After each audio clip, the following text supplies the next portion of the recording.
Hello and welcome to Dissecting the Decision. I'm your host, Joe Kinley.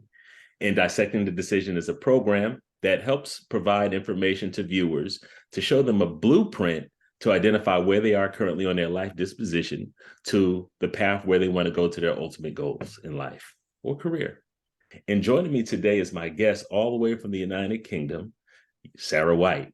She's a career change and development coach. And I'm so thankful for the opportunity to interview her. And she's going to share some insight that'll hopefully motivate you and influence you to take the steps you need to get where you want to go. So without further ado, I just want to introduce Sarah White again and welcome to the show. Hi, Joe. It's a pleasure to be here. Thanks for having me.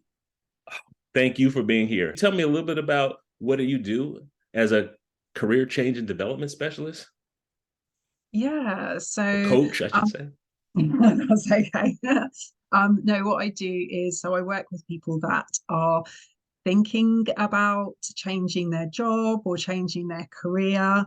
And we sort of look at it from a mindset point of view, in terms of what is kind of holding them back or what's stopping them. Is there any fear, that's kind of stopping them from that? Or are there any other barriers in the workplace that are stopping people from progressing their careers in the way that they'd like to? And what we do is we explore those, explore what actions people might need to take in order to reach the goals that they've set themselves in terms of having their career, changing their jobs or their careers. That's amazing that you've taken the initiative to help others with this transition that they're considering to do, And we spoke briefly earlier before the recording about this is nothing you've always wanted to do. This is something that you decided to change yourself. Can you share a little bit about what you were doing before you became this Yeah, coach? Yeah. absolutely. So I worked at a UK university. I worked as a research manager for a number of years. I did all sorts of things as well. I also did administrative work. I was a research assistant most recently as well. So Okay. I worked in different, completely different fields. And my undergraduate degree was in a completely different field as well. That was in sports rehabilitation. So Oh, wow. I changed a few things, changed a few times. Well, obviously, I can tell you changed, but you seem to be happy, content with where you are now and what you're doing. Absolutely, Yeah. absolutely. I think I had been in the research management field for a number of years, and I decided that something wasn't quite right, and I couldn't quite figure out what it was. Mm-hmm. Because the people were fabulous, the job was great, but I just didn't feel like I really fitted in, like I could really be myself. And over the course of a couple of years, I started dissecting that and trying to figure out what it was that wasn't quite working for me and what wasn't right for me. And I realized that actually I was in the wrong field, the wrong career field. And so from then I started exploring other opportunities, but it was a long and windy road to get where I am. Wow. Okay. So I believe that when you say long and windy, that's a path that we take that involve decisions. And in those decisions, sometimes there's detours on that path to get you where you are. I know in my book that I wrote about 8 steps that lead a person to where they are or where they're headed. And it starts with an influence. That influence is a source that either has value to us or maybe not enough value, but we are still tending to it. So it has some type of weight. And then the influence leads to a thought. What are we thinking about this influence? All right. And then the thoughts lead to feelings about, why do I feel this way about what I'm thinking about? And, sometimes when we ponder something over and over again, it's going to lead to, okay, what am I going to do about this? A decision. All right. And then we act. And then we start to do the action of what it is that we made that decision to do. That's the first part of the 8 steps. So, getting back to you as a coach, what is it like in the day in life of a career change and development coach? So I would say there isn't really a typical day. It's Okay. quite varied. But I can talk about some of the typical activities so that might come up. So there could be coaching sessions, so they tend to last for about an hour Okay. at a time, and then after that I have time for reflection, writing up notes, sending follow-up emails to people that I've just coached. Mhm. Or there's other aspects to it as well. So there's a lot of networking to be done, having conversations with people who are either in similar field to me or who are thinking about their careers. So you might also schedule a call with potential clients that you want to help. So that's like a half an hour conversation to see if we would actually fit, because it's really important to have a good relationship between the person that I'm coaching and then with me for it to be effective. So we might have some of those. Mhm. There's other sides to it as well. So I could be updating the website. I could be doing research for blog posts. I could be doing all sorts of things. So that's just some of the particular things that I would be doing, as well as business admin and things like that. Wow. Okay. Now let me ask you this. Um, Ultimately, you're this now. This is who you are, this career change development coach. Did you find out early in life that you had some of the characteristics for what you're doing and how you're helping people now at an earlier age? Or was this something that developed over time?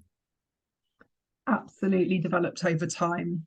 Okay. Um, I had I knew that I wanted to help people, but I just didn't know how. So I think, excuse me, I think it was more of a case of I didn't find exactly what I wanted to do straight away. I tried a Mhm. few things. And so, for example, in previous jobs, I really liked working within a fantastic, friendly, laid back work culture. That was something that was really important to me. Or Okay. I liked working with people, and I liked working to help people figure out ways to solve their problem, whatever that was, whether it was at work or not at work. So there were certain aspects of my previous experiences that led me into coaching, but I didn't know from the beginning that that's what I wanted to do. Mhm. Okay. Do you find that sometimes, like within your family or your close relationships, that perhaps somebody else in the family also was like had similar characteristics to you, and you're noticing that as you are developing that, wow, this reminds me of this family member or somebody that was important to you? Absolutely. I mean, the influences I have. So the early influences from my family, particularly. I Hmm. have two brothers and my parents as well. My parents worked extremely hard as we were growing up, and we knew they had a few specific long-term goals. And as I was growing up, I watched them strive for it. Hmm. Um, and seeing that, maybe not realizing what I was witnessing at the time, but Hmm. seeing them strive for that is definitely feeds into what I do now, because I've learned that nothing happens overnight. You just have Right. to be consistent and put effort in. Mhm. Seeing my brothers, they're really inspirational as well. They've got a very similar work ethic to my parents, and they've both achieved amazing things kind of in research and in business, and it's just that is really inspiring, and it does make you think, okay, I know that I need to persist, and I Mhm. know that I need to stay consistent, and I know that failure is part of the process. So that was a really important influence that my family had. And later in life, I would say I probably have more influences as well. So from working with fantastic bosses, in previous roles, I would see how they would manage their people and treat their teams, and how they would be extremely generous in terms of wanting to develop the Mhm. staff on their team. So I would say I had a lot of early influences, but I also have had a lot more recent influences in my adult life as well. Wow. Okay. I hear that. Now, I know when I was doing some study, I used to do an illustration and share with the classes that I would teach that if a plant had the ideal soil and the right lighting and the right food and water and everything, conditions are great, they can develop optimally to its fullest potential. Okay. But in life, it's not always like that. We start off one way and these little life happens, I guess this we could say. And so that it's still growth, but it may not be as straight as ideally it could have been. So when we're talking about careers and just or jobs or whatever it is that we are going to develop, we start off at a spot and then we get influenced by something, whether it's our community, whether it's economics, whether it's people, and it puts us in a certain direction. And what I'm hearing, what you were sharing earlier about, you started off in research, then you start talking about the work ethic of your family, and you seem to persist continually, but you were brave enough to be able to say, at one point, I'm not happy with what I'm doing, so Mm. I'm going to make a change. What was that like at that transition point in your life when it was like, what, this is enough of this, and I'm going to do this? What was that like? That is a fantastic question, Joe. That's a really good question. Um, what was it like? It Hmm. was frightening. I think I was in denial, to be honest. The Okay. first when once I so I sort of figured out what was, uh, I'm not happy with this, Hmm. with doing what I was doing in my career at the time. Um, and it was quite scary because then there's almost that fear of, oh well, if I'm not meant to be doing this, what do I do now? Where do I start? Yeah. um and it took me a good couple of years to figure that out, what that was. um and I realized that actually I had to take really small steps to figure that out, because I didn't sit down and think, right, okay, for example, I'm going to go and be um a doctor. I thought, I don't know what I like anymore. I don't know what I enjoy, and I had to sort of unpick all of that, Hmm. uh, and start small. So it was scary, but what I found was by taking small steps. So, for example, just I started out literally by figuring out what hobbies I liked, like things like it was nothing to do with my career to start with, because I'd spent so long trying to fit into somewhere that actually I realized I didn't belong. I didn't really know Hmm. what I liked anymore. So I thought, okay, well, I have to figure that out first. So I started with hobbies. Okay.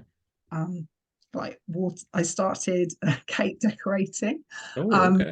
just creative hobbies. Um, and from there, I end up having really interesting conversations with people, Mm-hmm. about the jobs that they did. So it Mm-hmm. wasn't like it was a direct, I'm going to change my job, off we go. I'm going to go and speak to, I don't know, a career advisor, because I just didn't know where to start. And I realized that I had to figure out what mattered to me first before I could get an idea of the type of job that I wanted to go into next. Okay. And during that journey of Mm. discovery, I mean, were you anxious? I mean, tell me about the feeling that you were going through at that Sorry, time. yes. Yeah. Yeah, I was petrified. I was petrified for a number of reasons. One, because I Hmm. didn't know, I was confused. I didn't know Hmm. what to even think. I didn't know what to consider. I didn't know what my Yeah. skills were really. Hmm. Um, yeah, I was anxious because I thought, oh my goodness, I've spent 10 years in a particular field and now I'm looking at coming out of it. What am I going to do next? Like, how do I Hmm. even begin to fathom that? Um, but once I admitted to myself that I was not happy in what I was doing and that I did need to make a change, there was a tiny bit of me that was also really excited, because it was like, okay, so now's your time to explore what you could do. It's Okay. not to say you Okay. have to do it, but you can Hmm. explore what you could do. And that really made a difference. And also, you know, whenever I was scared of trying something new during this transition time, because it's all very shaky, it's quite, you know, it's quite vague, you don't really know what you're going to do or where to start, and it's just about putting one foot in front of the other. Just try something. If you don't like it, that is fine. And so when I realized that, oh, it's okay if I try something new and then I don't like it, it felt like much less of a risk. And it wasn't like I gave up my job straight away. You know, I tried out other things whilst I still had my job. And as time went on, I suppose I did feel braver because I built it up slowly. I didn't take one massive leap. I just took small steps. And I hear you said that several times, small steps. And I guess that's key to a transition, you know.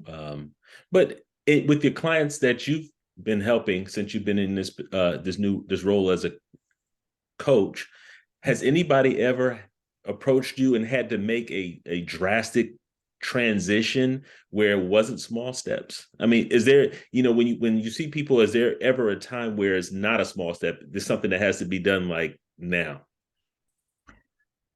That I love that question.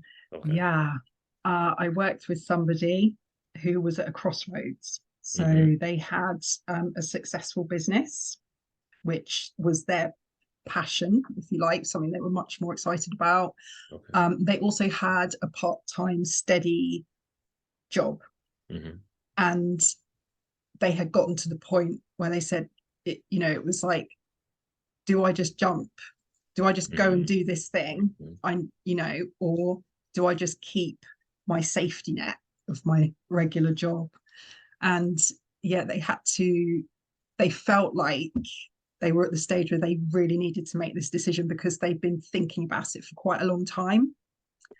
And yeah, we worked together, and they came to the decision for themselves that actually, yes, they were going to go and put everything they had into the business and grow that. And they're still doing that today. So yeah, okay. it's really a privilege to be part of that when somebody comes to you with something like that. I can imagine. I mean, you're helping somebody help them make that decision that they need for that transition. That's got to be fulfilling and Absolutely. rewarding for what you're doing, you know. So kudos to that on your part. What are ways that you help your clients transform their perspectives to develop the solutions and the strategies they need to establish their career? Okay. So, for example, one way might be I might challenge the assumptions they have about a particular change. So, for example, a client could come to me, we could be having a conversation, and they could say, well, I really want to change this about my career, or I'd really like my life to look a bit more balanced, if you like, with my job and my career. Yeah. But that can't happen.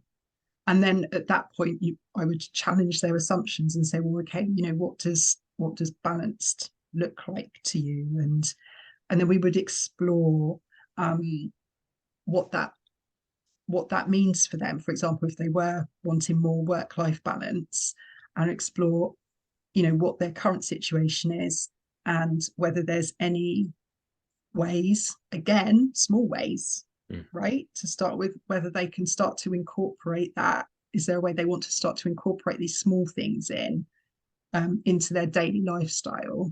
So that's one of the things we do. Okay. Also, we look at why it's important, why they feel it's important to make a change now, because, you know, often when I speak to people, it's not like they've just woken up one morning and said, right, that's it, I'm off, I want to go and change something. They've been thinking about it for a long time. And it's like, okay, so what makes it important for us to explore this together now? And sometimes it can be because the situation has become untenable for them, or they're just so tired of feeling lost and confused. Yeah, so it could be a whole range of things, but essentially what we do is we figure out where they are at the moment, what it is that, what they want to strive for, what it is they want to get to, what's holding them back from that, and what are the possibilities for getting from where they are closer to where they want to be, and what actions do they need to take to move towards that. And how long does it do as you work with clients? Is this something that is there a terminal? Is there a set amount of time they work with you, or is it continual? Or how does it work? So I would say on average for me, it's 3 months. It could be longer. So for example, I had a client with me for 4 months while she was figuring things out. So it just depends, because quite often, you know, the career and the job is what people come to me with, but actually we don't exist in silos. There's life outside of this work as well, Right. and sometimes it might be other things to consider, before, whilst they're making these changes. So it really just depends on the client. I would say, up to 6 months, but on average 3.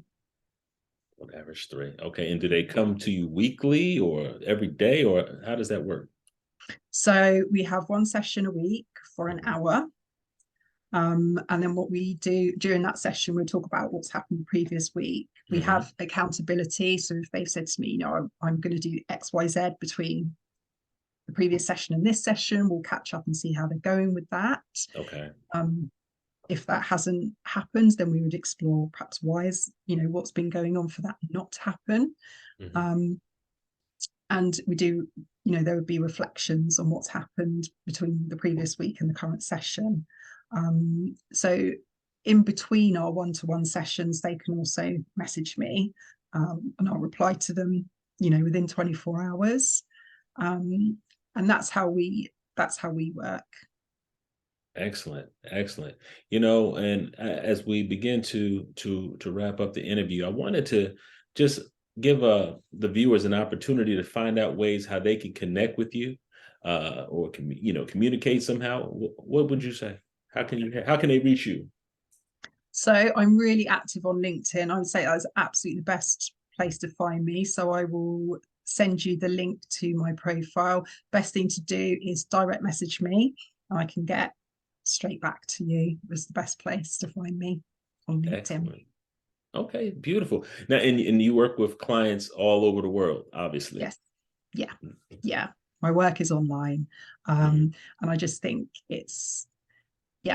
everybody was here for a reason. And, I'm not restricted. I will help anybody anywhere. Excellent, excellent. And a little on the lighter side, what are some of your hobbies? What do you do? I know you talked about you cake decorating, and so what else do you do? I like to work out. And also I took up watercolor painting in lockdown just for fun, because at the time I was also studying, and that was quite really heavy on the brain, and I wanted to do something a bit more creative. Yes. So I got into watercolor painting. It was really good. Excellent. You got to show some work next time so we can see it. We'll see.